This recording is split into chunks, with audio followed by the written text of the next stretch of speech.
Good morning, everyone. Welcome to 55 minutes of current and relevant business conversations here on Business Morning. I'm Ini John McQuarrie. Let's do business. We're starting as usual from the oil space. We see prices extended declines today amid easing concerns about military conflict in the Gulf and traders mulling prospects for an Iran-Oman deal to secure a safe transit route through the Strait of Hormuz. So for this morning, we see further drop from what we had yesterday afternoon, and Brent has dropped to $86.51 a barrel after it lost 2.26%. WTI is also down about 2.5% to $80.29 a barrel. And Iran and Oman, they are discussing a joint temporary shipping route in the Strait of Hormuz, and amid clearing mission, a precursor to a permanent arrangement to administer the waterway. And talking about the Strait of Hormuz, let's see what that looks like.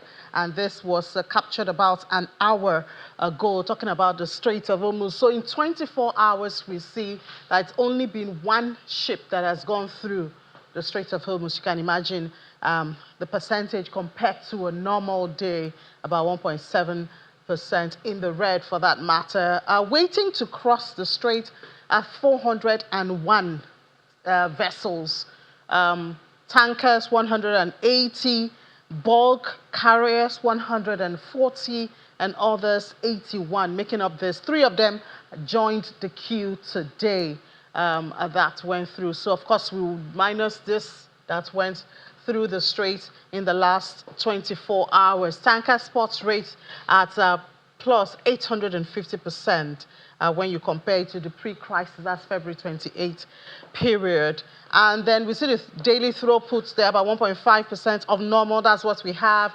And then a little bit of reduction in the war risk premium. Remember last week we had about 10%. And then earlier this week, we had 8.5%. It's dropped to 7.5%. Obviously, calming nerves, and then the talks between Oman and Iran about an alternative on the Strait of Hormuz. That is also calming nerves, as we see in the price of oil. Normal rate 0.15 and an increase of about 50 times what it would have been, talking about the premium for insurance. So in the last 7 hours, Iran and Oman, they've outlined joint proposal for temporary strait shipping lane and demeaning efforts. So that is the latest now. And we remember that the U.S. is not folding its arms to watch this alternative, because of course that would mean that their blockade is not very effective, as well as the threats of economic sanctions on Iran. So U.S. President Donald Trump had earlier, before now, said that countries that deal with Iran in one way or the other, either to help them escape the sanctions or to help them deal with their crude and all of that, all of this, they say countries connected to that will face tariffs. That's what the U.S. president has said even before now. So while Oman is forging ahead with this conversation with Iran, and of course investors are watching, well, we don't know what the U.S. will say about this. Let's see what comes out of the talks. Of course, everyone is hoping that something positive will come out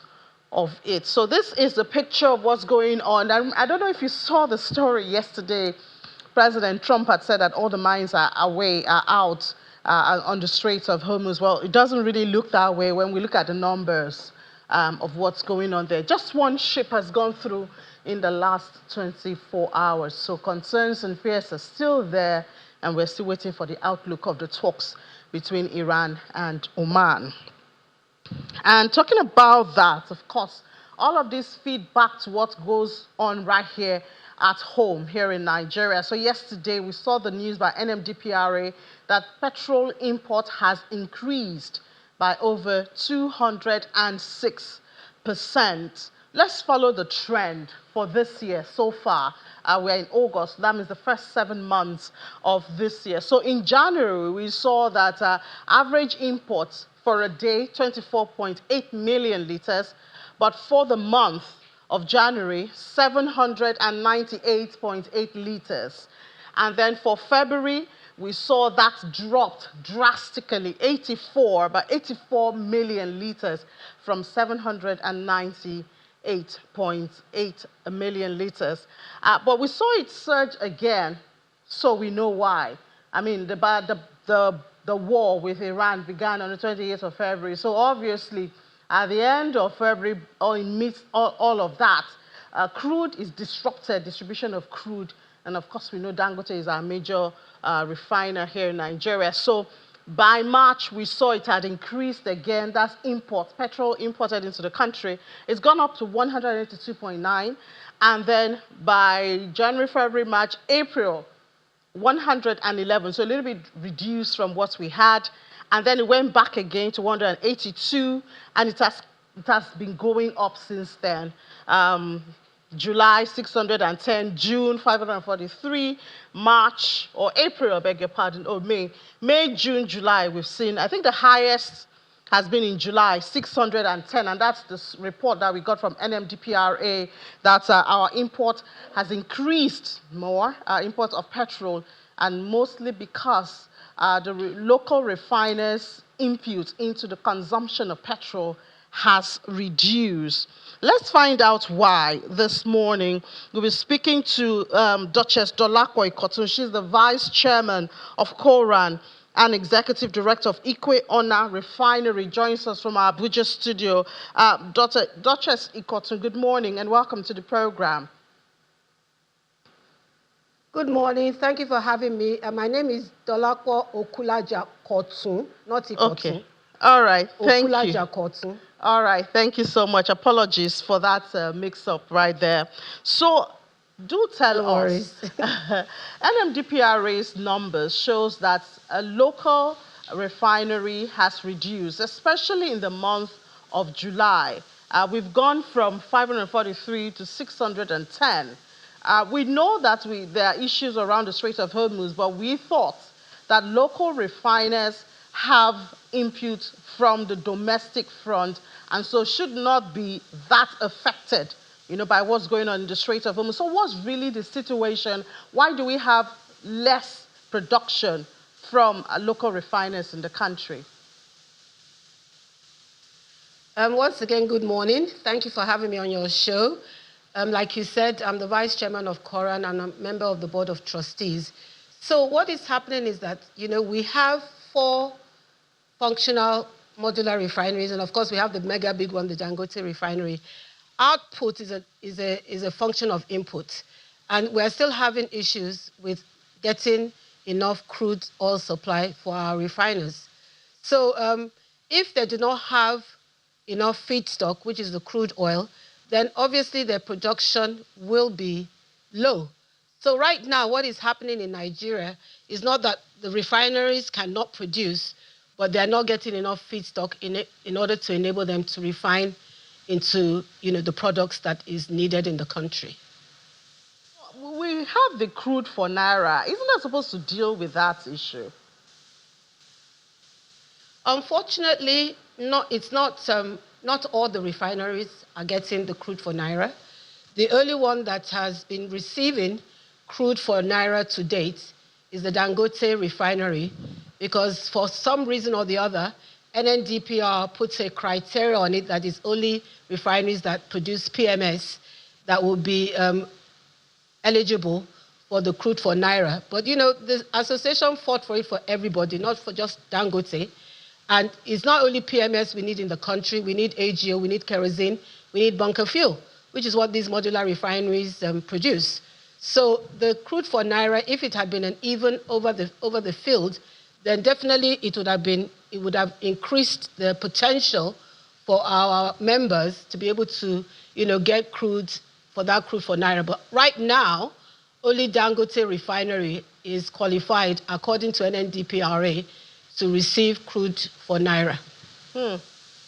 Well, that doesn't sound very good. It doesn't sound like the impression that we have, we outside the sector. I mean, the impression we had is that every local refiner has access to the crude for naira? Because we know that even for Dangote, a couple of, less than a month or so ago, there was the news that they are not even getting, the crude for naira, and we heard that they had increased, or they had started pricing their products in dollars because they were not getting the crude for naira. So would you say that this crude for naira policy is not working? And I mean, let's remember, even Ghana next door, they have adopted it, learning from Nigeria. So it would be really sad if Ghana would adopt it and make the best use of it, and then we who started it are not doing a lot for it. What are some of the loopholes that you see in this crude for naira?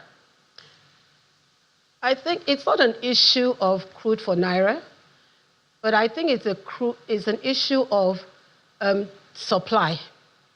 So according to the PIA, it's got to be a willing seller, willing buyer issue. But we were even corrected by NNDPRA last week in our executive meeting, current executive meeting with them, that there's nothing like willing seller, it's a willing supplier. So any supplier that has the ability to supply the refineries feedstock, which is the crude. So the issue there is a lot of the refineries are in the enclave of these OMLs. So they're like right next door to them. They can easily run a pipeline from their wellhead to their refinery feedstock storage tanks. But what is happening now is that most of these operators are requesting that the refiner, even though you are 500 meters away, 5 kilometers away, they want them to go all the way to the terminal to collect the feedstock, so that they are now buying at Brent, plus all the transportation and the logistic prices. And we're kicking against that. No, it's not right. If I'm in the conclave of an OML and I have easy access to their wellheads, then all we need to do is agree between the two organizations. We build a pipe, or we build a facility where we can easily lift the feedstock right from source. We don't have to go to the terminal. So there's a bit of an issue as to where we want to pick up the crude and where the operators want us to pick up the crude. And then there's issues on pricing, because they're pricing it on Brent, and Brent already includes freight, logistics, and other things. But I'm just 500 meters from you, so why would I have to buy terminal prices? At terminal prices. So that's where there's a lot of issues around delivery. And then the other issue is the domestic crude oil supply obligation. It's in the PIA that all operators must ensure that the refineries get feedstock before they even export out. But that is not happening. What is happening now is that NNDPR, who are our authority, asked the refiners, how much feedstock do you need a month? What is the API? What is the blend that you need? So NNDPRA, they collate the list, they send it to NUPRC, and so they make up a total. Okay, this is what the total that is needed. But you see, they need to go a step further in that, modular refineries are not like conventional refineries that can take any Bonny Lights, because we trade under Bonny Lights, and we have about 37 blends. So those blends are very important to the modular refineries. I'll use an example. Our refinery, we're in Akwa Ibom, and the only feedstock we can use is Kwa Ibo. So if NNUPRC now offers me focados, I would not take it, because I cannot refine it in my refinery. So we went a step further that, okay, can we be doing crude swap? So that there's so many ongoing issues. And then fulfilling your domestic crude oil supply obligation is not offering me crude, is actually delivering crude to me. So NUPRC What's the difference? What's the difference? At the end of the month. And delivering. What's the difference? If you offer me, I have not accepted it. Deliveries that you have offered me, we agreed on a price, and you've delivered to my refinery. Okay, but not that you have to go and pick it or take it from the location. Is that part of it? No, they're supposed to offer us from the closest supplier to our refinery. But what they are failing to understand is that as a modular refinery, we are fabricated according to the essay of the feedstock around us. So we've asked NNDPRA to take it a step further and insist that apart from putting the API, they should also put the blend. Because there's Focados, there's Escravos, there's Kwaibo, there's Boni. So, but we're all around the Niger Delta, and we have different assays. We have, like I said, different blends. So fulfilling your domestic crude oil supply obligation is not a matter of you just offering to the refineries. It's actually supply and delivery, and let it be delivered to those refineries as agreed. All right, Duchess, I hear two concerns here. The first one, you talked about the location and the logistics of delivery of this crude. And then, of course, the pricing, which you said, of course, we know of Brent has logistics costs and all of that. But if the location is not compared to the Brent in the global space, then of course, why should it be that expensive? Exactly. And then you're also talking about the blend. But I mean, this industry is a highly technical, highly intellectual one.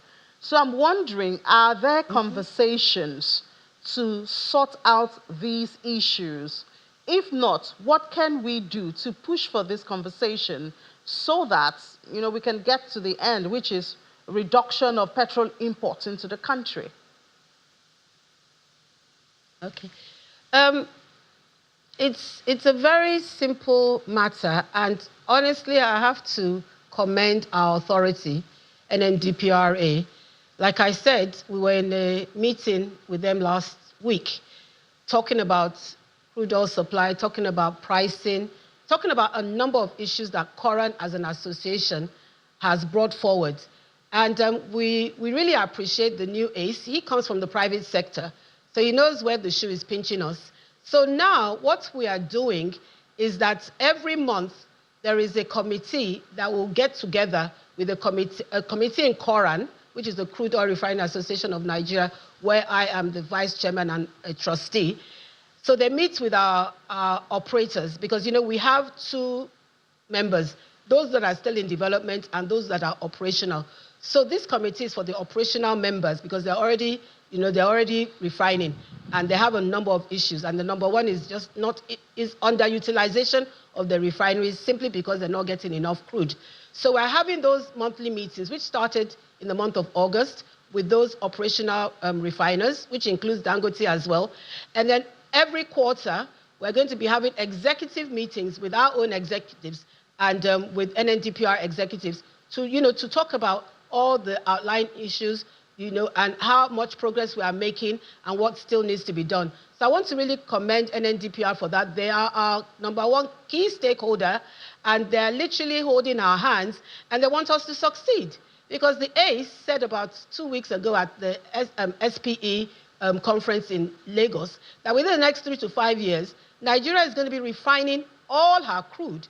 So now is the time for us to ensure that we have a sustainable pipeline of products. And it depends on our crude, availability of crude, the pricing of crude, and delivery of crude. The other issues that we are talking about is infrastructure. Right now, most of the crude is being delivered by truck. It doesn't make sense. So the pipelines, they need to be, you know, reactivated. Most of them need to be repaired. New pipelines of deliveries need to be established. So there are a number of ongoing issues, because you understand that for over 20-something years, we didn't have any working refinery, but all of a sudden, you know, it's now refinery. So we've got to make sure that we have a sustainable pipeline of products. And the only way that we can do that is to ensure that we have feedstock. And those who are still in development, you know, the government has to give incentives, you know, help us to get funding, help us to improve infrastructure. Let's have a pricing. You know, I was at Summit 2 last week when we were discussing a pricing index for West Africa. We said we do not want to be priced by ACE or by Brent. We want our own West African price index. And we're working on it. And it's an NNDPR initiative as well with S&P Platts. So talks are going on, and we are pushing that it's not just talk. Let's see some action. Yeah. So Hajia Zainab Guber, she's the secretary for that organization, and she actually gave us 12 points, calendar points, that this is what they're going to do between now and next year, so that when we come back for next year's summit, we're going to see how well that they have done and what is still outstanding. So there are talks that are going on, and there's a push for implementation and for action. Yes. Yeah, I'm happy to hear that last part. I know we followed up with that conversation about, Africa having its own pricing because our blend is obviously not just Brent and WTI and all of that. So, as you said, yes. I hope that you guys will push it until implementation. And also, the meeting you have just started, or the committee you've just created with the NMDPRA, will also be looking forward to good conversations, but not just the conversations, the implementation of those actions. That's what will really Absolutely. make a because difference. the answer is not when we are running short of supply of PMS and AGO to start importing. Yeah. You're taking us backwards. We don't want to move 2 steps forward and 10 steps back. So you've got to deal with the underlying issues. And it's not rocket science. I keep saying this, my favorite saying. It's not rocket science. We all know what needs to be done. So we need to see ourselves as strategic partners for the good of Nigeria so that we can ensure Nigeria's energy security. So I want you to help us lay emphasis on this. I've spoken to a couple of people, and when I mentioned modular refineries, they say, oh, what impact do they have in the economy? What's their importance? What is the impact of modular refinery in the Nigerian economy? A refinery, whether it's a modular refinery or conventional refinery, number one, you are increasing your domestic refining capacity. Do you know that for the past 20-something years, the only refinery you had in Nigeria was a modular one that started with Aradel? They started with just 1,000 barrels a day. They're now up to 11,000. We have Watersmith producing 6,000. They're going up to 25,000. We have Ikwana that's about to start 5,000, and they'll increase to 30,000. So, and these are locally based refineries. So they're going to be producing products, pushing quality refined products into their communities, ensuring that within their communities, they have a consistent pipeline of supply. They are providing employment for the community. They are also providing, like us in Akwa Ibom, we are doing a captive energy plant, and we have a lot of CSR programs. So it's not just about us being business people trying to make a profit. We're also making impacts in our communities. And because there are so many, we're impacting so many communities at the same time. So we cannot continue to rely on just one mega refinery that is based in just one location. But we have modular refineries all over the Niger Delta. We've discovered oil in Ogun State. The Ogun State government and the Ondo State government, they have signed MOUs to start their own state refineries. So the more refineries we have, the better. Little drops of water make a mighty ocean. So every drop counts. Elders, Duchess, please help me tell them, because I always try to tell them not to overlook the modular refinery. And this is where we have the numbers of the refining capacity of Nigeria. All these are put together, and it boosts the numbers. And I'm glad that most of the modular refineries are actually close to their source of raw materials. I mean, that makes a whole lot of sense, reduces costs and some of those logistics issues. So we're happy to say that. Thank you so much for coming on the program, Duchess Dolapo Okulaja Kotun. Thank you. You're the Vice Chairman of Koran and the Executive Director of Ikweona Refinery. Good to have you on the program.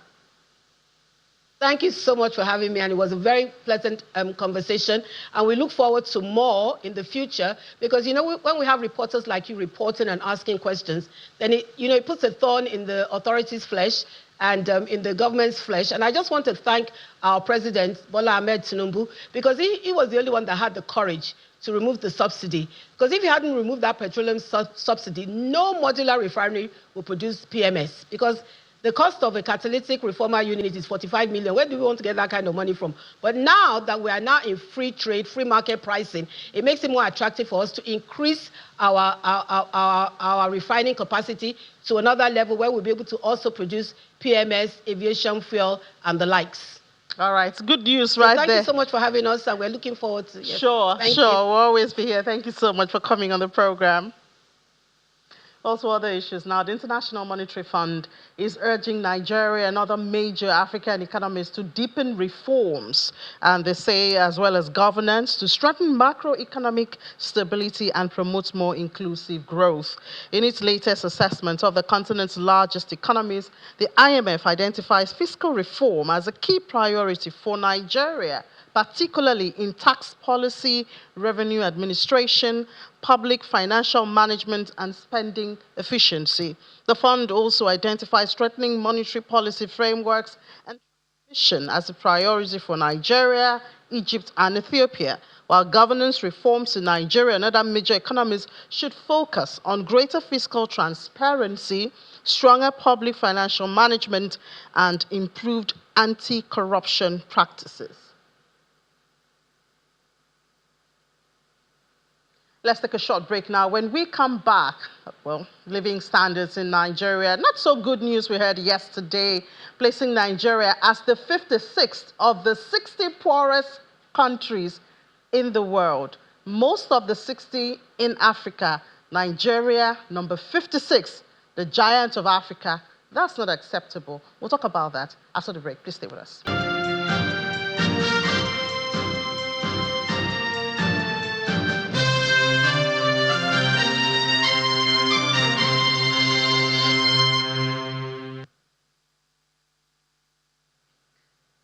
You're welcome back. You're still watching Business Morning here on Channels Television. So yesterday we had that report that Nigeria and other African countries dominate the world's 60 poorest countries by GDP to PPP per capita.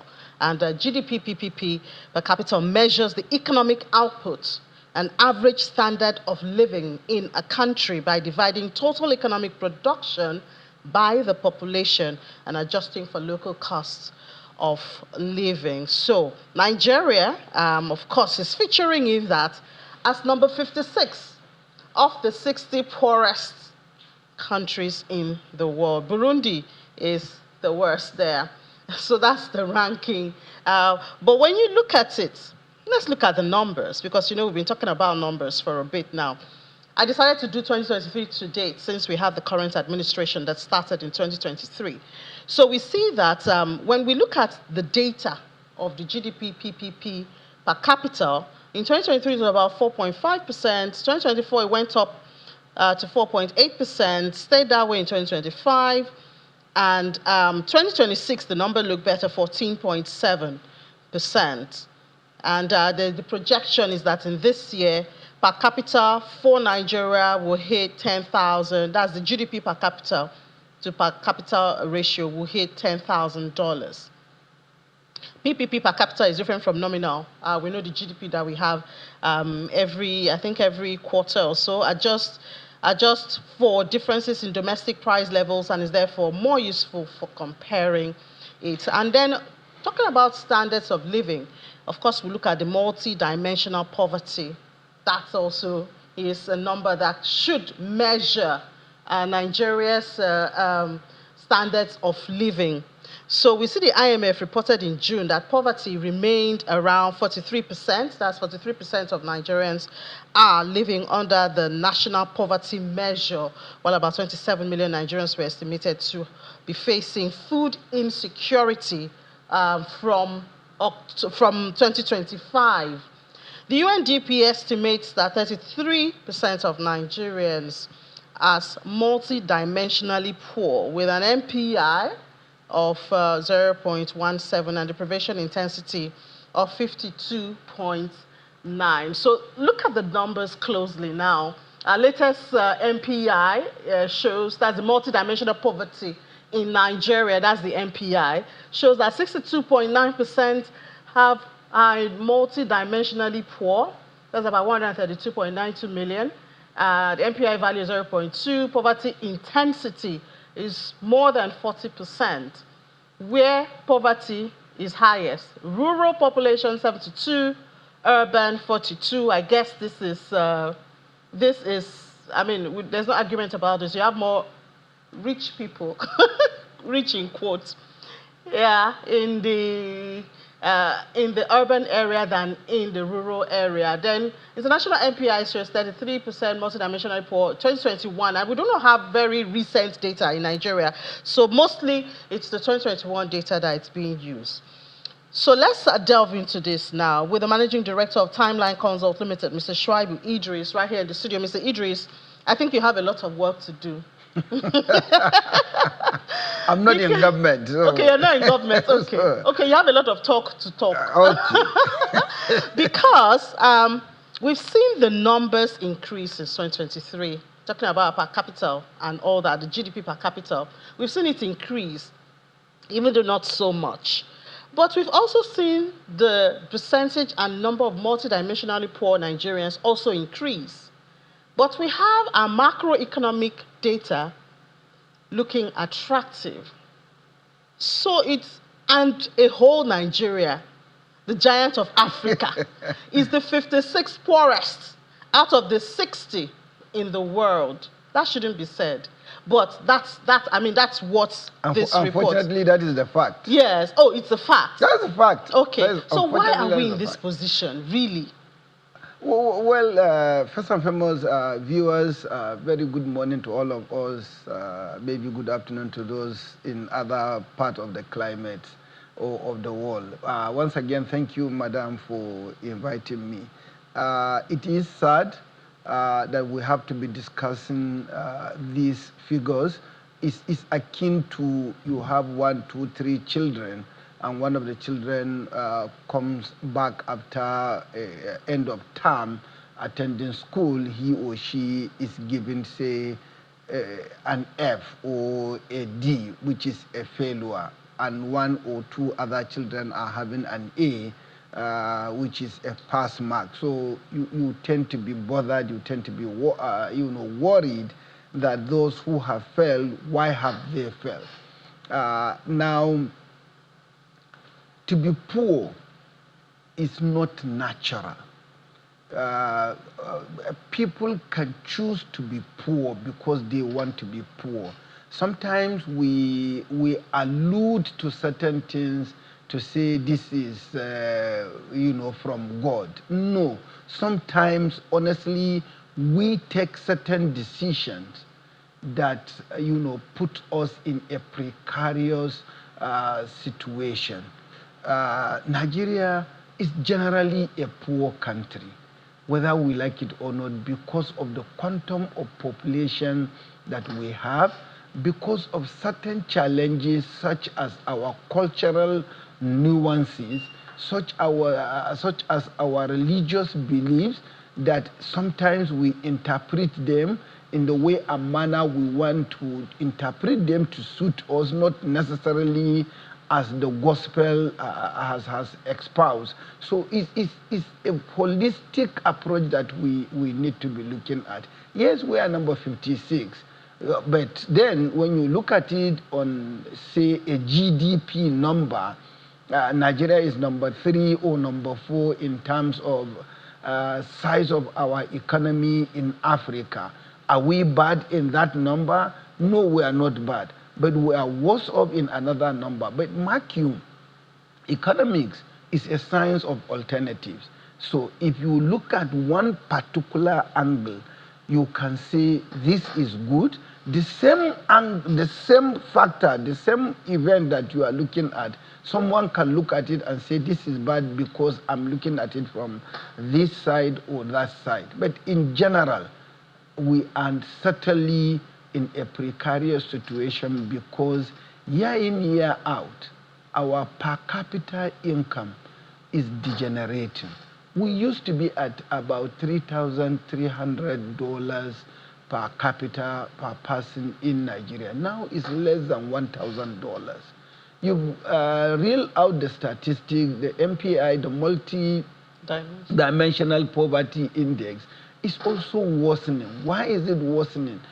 Because we have administration, we have successive government, and this is not particular to Bola Ahmed Tinubu's government. No, successive governments have had policies, laudable policies, that were never, ever implemented to the letter. We spend a lot of money assembling eggheads, coming out with policies, but those policies completely are derailed, partly because the public service, the civil servant themselves are anathemic to, advancing, the cause of this country. And I keep saying in this fora that we've had a couple of conversations that we elites are the greatest problem and issues in Nigeria, because even, enlightened self-interest we appear not to have. You find Nigerians doing almost anything to ruin the economy, to ruin the country, to ruin the society. When we are looking for leaders, who do we put in front? Is it our first 11, our second 11, or our last 11? More often than not, we find people who lack vision, people who lack mission, people who lack even understanding of what is governance, what is expected, what is the requirement in the society. Those are the kind of people that we put as leaders. You want a car to be driven from, say, Lagos to Abuja. Will you use Elana's driver, or will you use someone who is proficient? So these are some of the challenges. How do we change these things? Because, I mean, you've said we have the eggheads. We have potentials, resources, minerals, agri, skills. We have those things. However, it seems really difficult to assemble them together to have a better standard of living. Well, I don't think it's assembling them together to have. Like I did say, we assemble them. Successive government will assemble egghead that we have, come up with policies, and then the policies are left on the shelf to gather dust. Political will? Number one, political will we lack. Number two, like I keep saying, enlightened self-interest. Can you imagine the quantum of money this country has spent on energy sector? Just giving us electricity supply. And From yet we have still not succeeded in having 24 hours. We're nowhere near there. We're nowhere near there. So why are we doing such to ourselves? Why can't we even be fair to ourselves to do justice? I mean, your guess is as good as and mine. Mr. Idris, I have to say that it's actually not only the elites. I don't know if you've seen trending videos of individuals who are obviously not elite breaking grounds to bring out the iron on the roads, the one we talked about around the bridge, to sell. These are not elite. And they forget that they will still need to use those roads. Even if they were to sell that iron and buy cars, they will still need to use those roads. You see, Madam Ini, let us call a spade a spade. I'm an elite. Whether I like it or not, I have some, basic education. And I'm self-indicting myself. And I know why I'm doing so. Who are in government? Are they the downtrodden? Certainly no. It's the elite. Why are we not insisting as elite to have quality policing? Yes, I have seen the trending video. It's not the first, and it wouldn't be the last. But where are we that we will see it happen and look the other way around? It's not fair to say what I would have loved to say, but I will still say it. Believe you me sincerely, I was involved in a situation where, in a locality where I belong, a group of people set out to sell a generator that the government bought and delivered for the primary health care center in the society. And I got to know about it. And I pulled around with the guys. I say, hell no. You either bring back that generator, or I will make sure that I will reach out to the state governor and get you guys jail. How many Nigerians, how many elites are able to do that? This is no self-gratification. I don't know if you see, related to this, there's one, I can't remember the state, a lawmaker had delivered fans. I saw that. So you can see. So if he didn't do that, who will do it? So it is still the same elite. The issue is the downtrodden are poor. Those who are poor, they are near to madness because you are desperate. You need food. However, are there institutional checks and balances? The information you read from IMF, one of the things the IMF suggested is institutional reforms. And transparency. And transparency. So when and where there are no punishments, there are no checks and balances, what do you see? And more often than not, you will see a PhD holder, a professor passing by, and he or she will be saying, oh, government property is everybody's property. Why should I bother? So we need to be on of these things. But back to the issue of poverty. Why are we poor?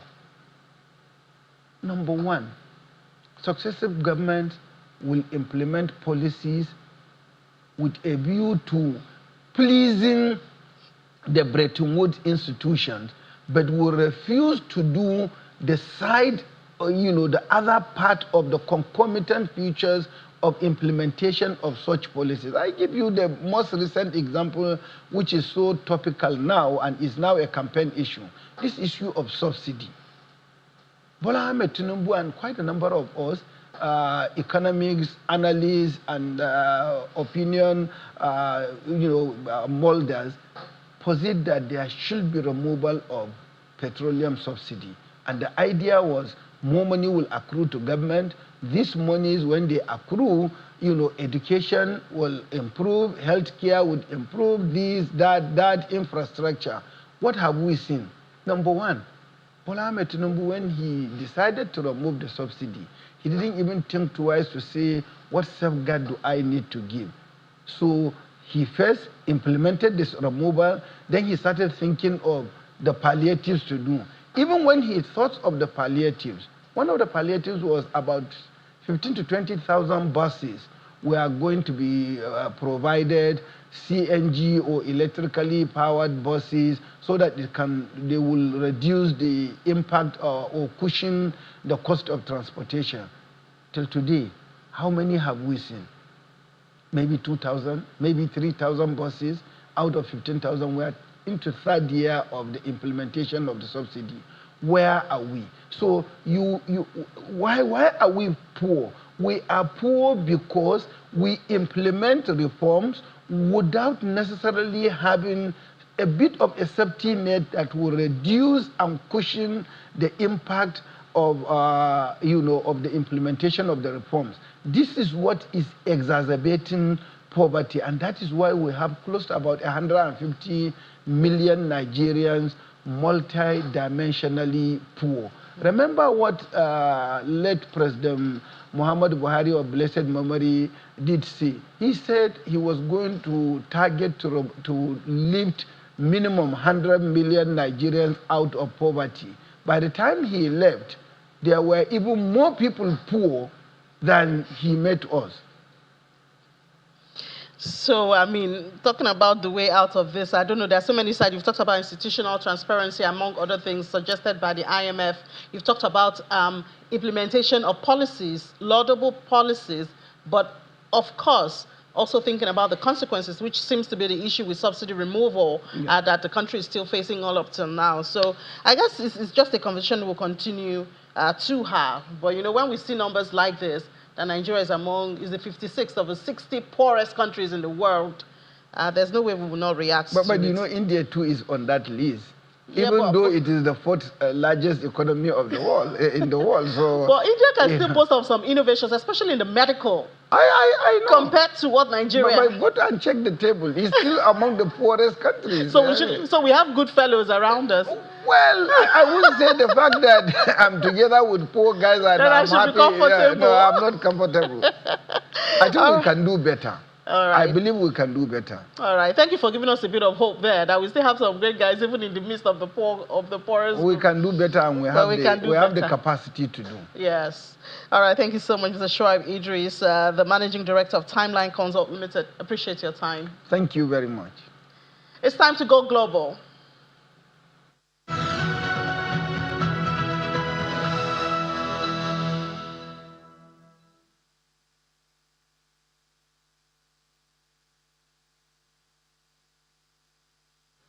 Let's start from the United States, where the Trump administration is preparing to revoke the business and tourism visas of up to 200,000 foreigners who have applied for are currently seeking asylum status in the United States if it happens, the move would be the largest single mass revocation of visas in the U.S. history and would likely face legal challenges. Let's have our correspondent in Washington, Maria Bird, to help us understand who could be affected by this. Hi, Maria. Good morning. Tell us, yeah, the extent that this might get to. 200,000 foreigners may have their visas revoked.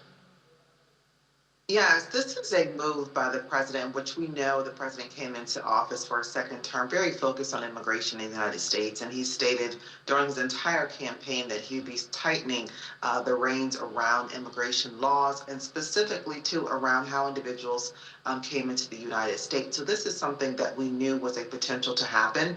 As you said, the 200,000 is a bit large. It's the largest that would happen if it does fully go through in the United States history, as you stated. Now, the B1 and B2 visas are both used. One, B1 for short-term business trips to the United States, and the B2 for tourist trips, visiting family or medical care.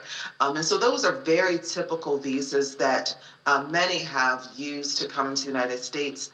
Now, the question is, and what the president and his administration have noted is that he believes, and that they're still working through the actual numbers around it, but that many individuals apply for those visas, but actually come to the United States applying for asylum once they get here.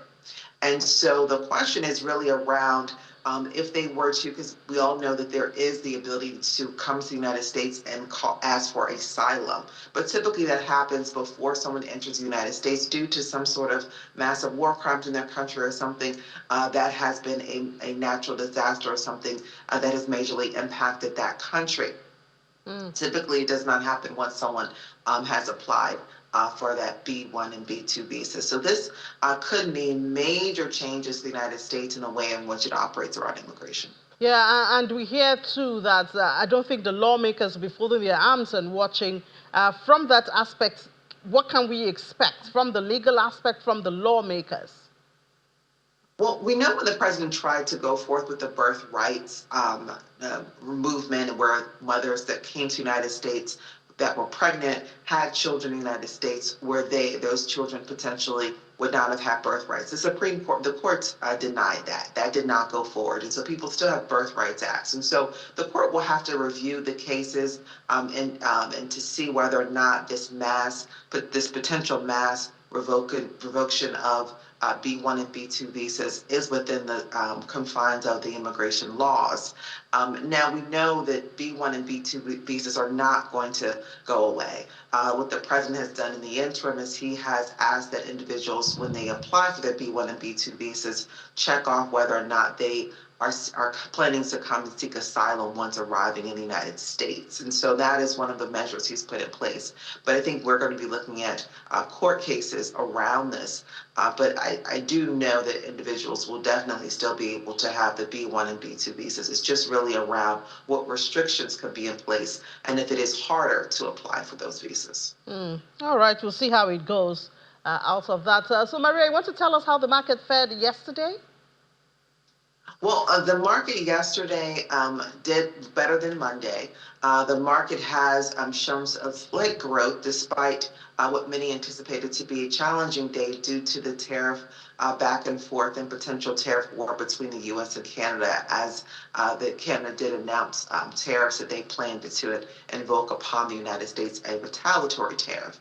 And so what we saw in the markets was we saw both the Dow Jones and the S&P 500 kind of stabilized around 0.3%. We also saw that the NASDAQ did make a little bit of a hike up at 0.6%. And so that's some modest growth within the stock market, noting some of the other geopolitical climate challenges that we're facing.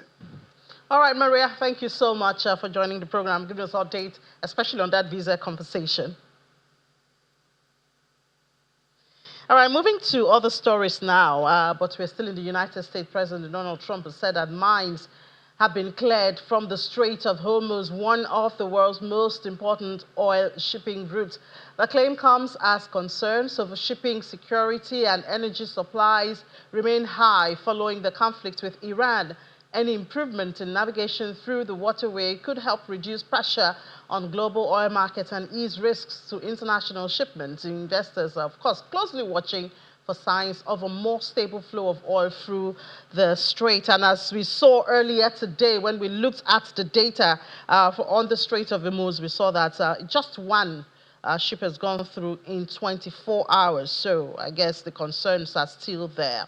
And still related to that, Iran and Oman are preparing a possible agreement that's aimed at easing tensions around the Strait of Hormuz. And the talks come as the United States holds back on secondary sanctions, giving diplomatic efforts more room to develop.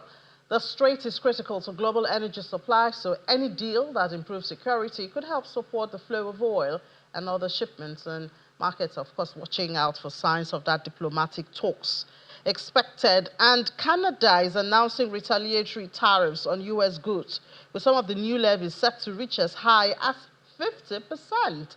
Well, Ottawa describes the measures as a dollar-for-dollar response to the U.S. trade actions, and the move risks escalating trade tensions between the two close economic partners, with businesses on both sides facing higher costs. Investors are watching for further response from Washington.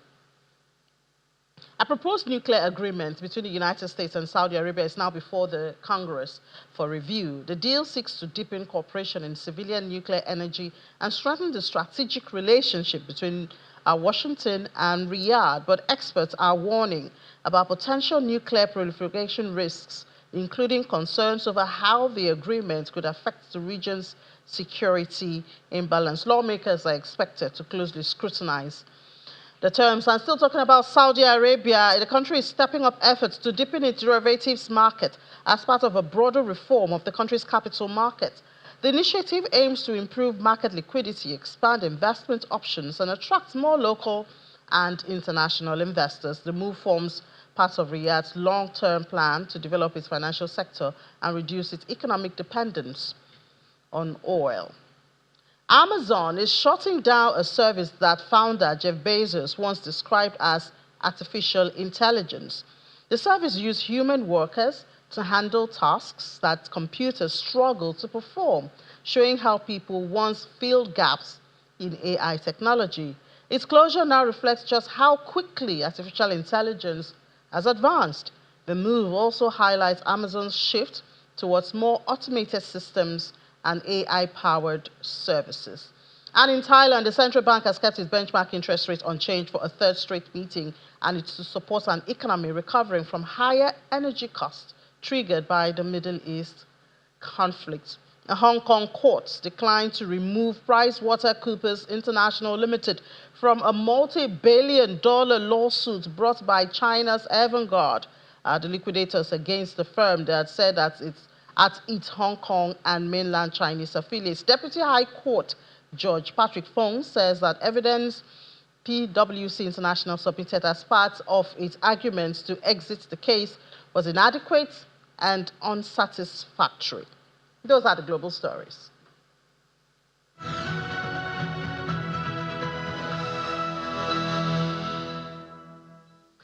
And that's it for Business Morning. Thank you so much for being a part of it. I'll see you in a couple of hours. We'll have another 25 minutes to get updates from the world of business. I'm John McQuarrie. See you then.